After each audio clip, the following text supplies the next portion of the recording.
crochet increase, which means that we are going to do 2 single crochets into the same loops that form V in each round.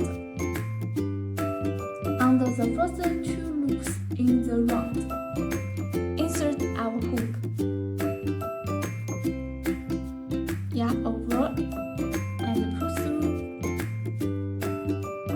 and hook yarn through these 2 loops on the hook.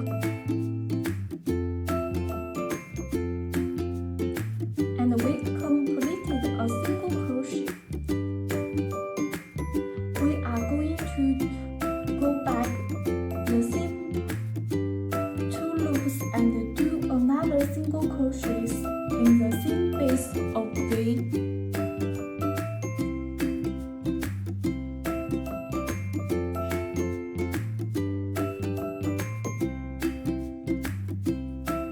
This is called an increase, just the 2 single crochets into the same stitch.